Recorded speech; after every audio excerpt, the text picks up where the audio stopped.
अस्सलामु अलैकुम वरहमतुल्लाहि वबरकातुहू। औरतें अपने ज़ेवरात की ज़कात किस तरह अदा करें?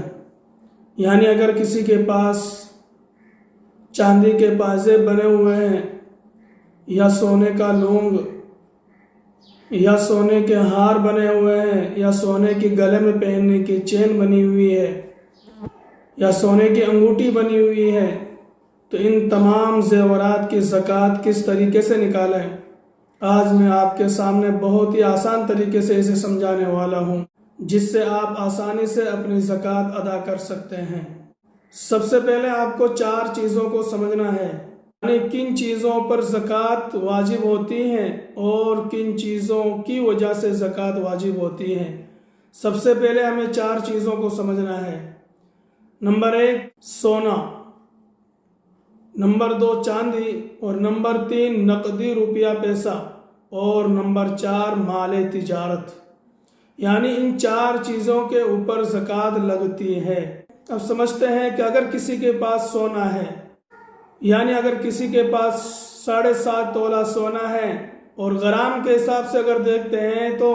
87 ग्राम अगर किसी के पास सोना है तो उसके ऊपर ज़कात वाजिब होती है। नंबर 2 चांदी, अगर किसी के पास 52.5 तोला चांदी है और ग्राम के हिसाब से देखते हैं तो 612 ग्राम चांदी अगर किसी के पास है तो भी उसके ऊपर ज़कात लगेगी। यानी चांदी के ज़ेवरात बने हुए हैं, पाजेब बने हुए हैं या अंगूठी बनी हुई है तो उसके ऊपर ज़कात लगेगी। नंबर 3 नकदी रुपया पैसा, अगर किसी के पास बैंक अकाउंट में या जेब में या नकद किसी के पास तकरीबन इतना पैसा है कि जिससे 612 ग्राम चांदी खरीदी जा सके, तो आज के हिसाब से अगर हम देखते हैं तो हमारे इलाके में आज का चांदी का जो भाव है 612 ग्राम का तकरीबन 40,000 रुपये बनते हैं। यानी 40,000 रुपये में आप तकरीबन 612 ग्राम चांदी खरीद सकते हैं। तो अगर किसी के पास 40,000 रुपये नकद या बैंक अकाउंट में पड़े हुए हैं और उसके पास सोना चांदी नहीं है, ना माल तिजारत है, फिर भी उसके ऊपर ज़कात लगेगी। नंबर 4 माल तिजारत। माल तिजारत यानी अगर आपकी दुकान में जो आपने बेचने के लिए माल रखा है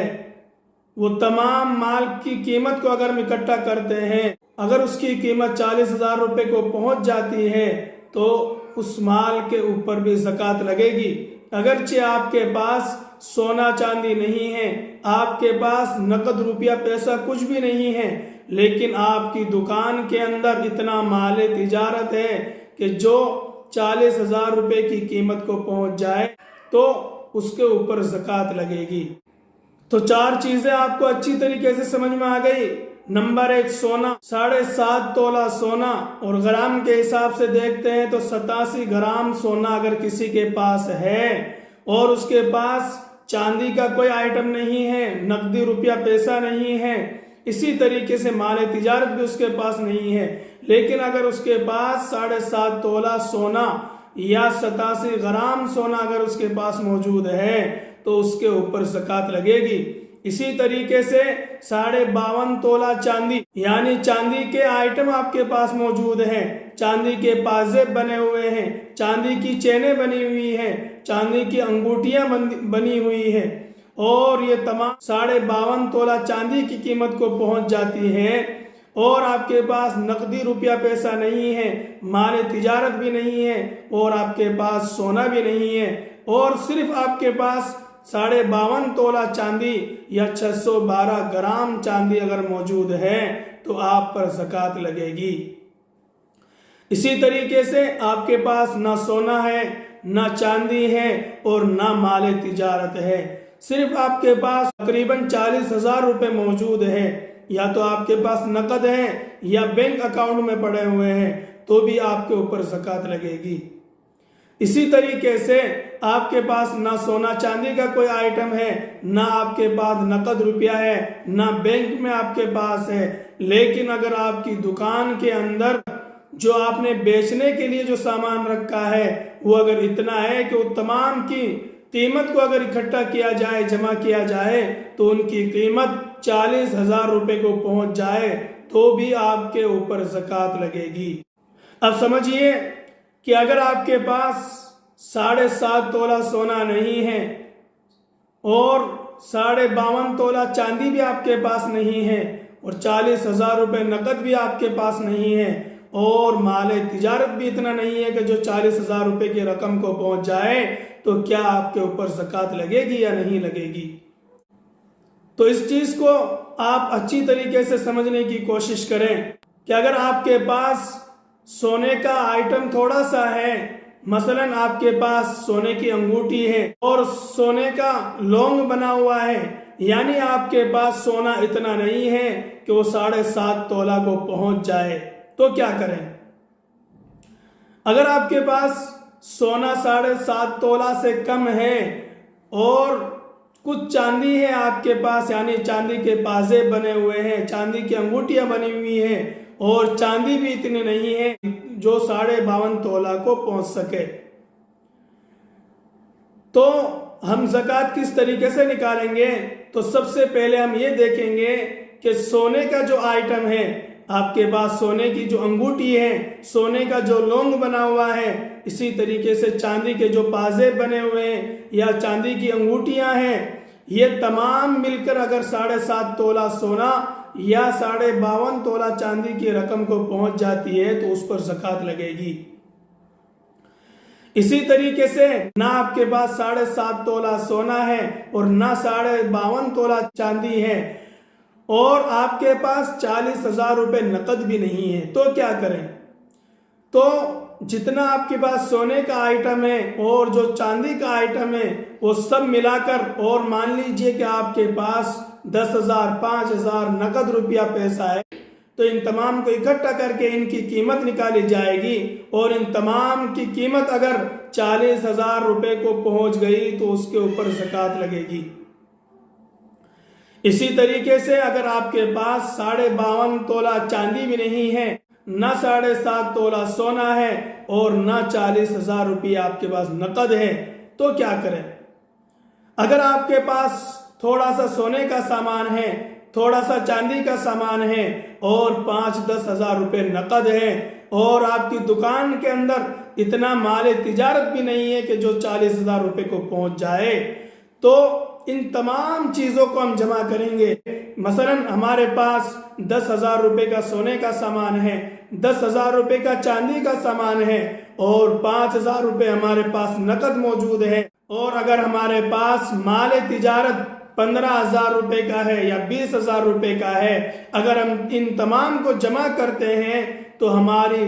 कुल रकम 40,000 रुपये को पहुंच जाती है, तो हमारे ऊपर ज़कात लगेगी। अब समझते हैं कि ज़कात कब लगेगी। मसलन आपने 25 रमज़ान को 50,000 रुपये का या 40,000 रुपये का सोना चांदी खरीदा, तो खरीदने के बाद दूसरे ही दिन उसके ऊपर ज़कात वाजिब नहीं होगी। यानी जो सामान आपने खरीदा है उसके ऊपर साल गुजरना ज़रूरी है। यानी जो सामान आपने 40,000 रुपये का या 50,000 रुपये का या 60,000 रुपये का खरीदा है, या अगर आपने दुकान के अंदर तिजारत के लिए 50,000 या 60,000 रुपये का सामान खरीदा है, तो उसके ऊपर साल गुजरने के बाद ज़कात वाजिब होगी। ऐसा नहीं है कि सामान लाने के दूसरे ही दिन उसके ऊपर ज़कात वाजिब हो जाएगी। और साल के दरमियान अगरचे माल कम हो गया या ज़्यादा हो गया, वापस जब साल मुकम्मल होगा, मसलन 25 रमज़ान को आपने ख़रीदारी की, तो आइंदा 25 रमज़ान तक साल के दरमियान अगरचे कुछ कमी ज़्यादती हुई होगी, लेकिन वापस जब साल मुकम्मल हो रहा है आपका, और साल मुकम्मल होने के वक्त अगर आपके पास 40,000 रुपये का सामान है, 50,000 का सामान है, या बढ़कर वो 1 लाख तक पहुंच गया या 1.5 लाख रुपए तक अगर वो पहुंच गया, तो इन तमाम के ऊपर फिर ज़कात लगेगी। अब ज़कात किस तरीके से निकालना है, तो इसको हम मोबाइल के ज़रिए अच्छी तरीके से समझते हैं, और मैं बहुत ही आसान तरीका आपके सामने बताने वाला हूं, जिससे आप खुद अपनी ज़कात का हिसाब लगाकर आसानी से अपनी ज़कात अदा कर सकते हैं। तो मोबाइल की स्क्रीन पर देखते हैं और आसान तरीके से सीखते हैं कि किस तरीके से ज़कात निकाली जाती है। मसलन आपके पास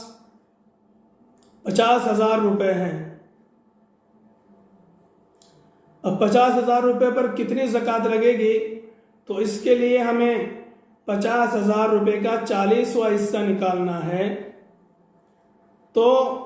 1250 रुपये आपकी ज़कात बनती है। इसी तरीके से अगर आपके पास 70,000 रुपये हैं तो 70,000 रुपये का 40वां हिस्सा हम निकालते हैं तो आपके ऊपर 1750 रुपये ज़कात लगेगी। इसी तरीके से अगर आपके पास 1,00,000 रुपये हैं तो 1,00,000 के ऊपर आप 40वां हिस्सा निकालते हैं तो आप पर 2500 रुपये की ज़कात लगेगी। अगर आपके पास 65,000 रुपये मौजूद हैं, यानी आपके पास माल तिजारत वगैरह सोना चांदी और नकदी रुपया सब मिलाकर आपके पास 65,000 रुपये हैं और आपको 65,000 रुपये के ऊपर ज़कात निकालनी है, तो आप 65,000 रुपये ऐड करेंगे, उसके बाद इसका 40वां हिस्सा निकालेंगे तो आपके ऊपर 1,625 रुपये ज़कात लगेगी। तो ये बहुत ही आसान तरीका मैंने आपको बता दिया कि जिससे आप खुद अपने माल तिजारत की, सोना चांदी की और नकदी रुपए की खुद आप हिसाब लगाकर ज़कात निकाल सकते हैं। उम्मीद है आज की हमारी ये वीडियो आपको पसंद आई होगी और ज़कात के मुतालिक सारी बातें आपको समझ में आई होगी, तो आप इसके ऊपर अमल करें और अपने माल की ज़कात ज़रूर निकाला करें। अस्सलामु अलैकुम व रहमतुल्लाहि व बरकातुहू।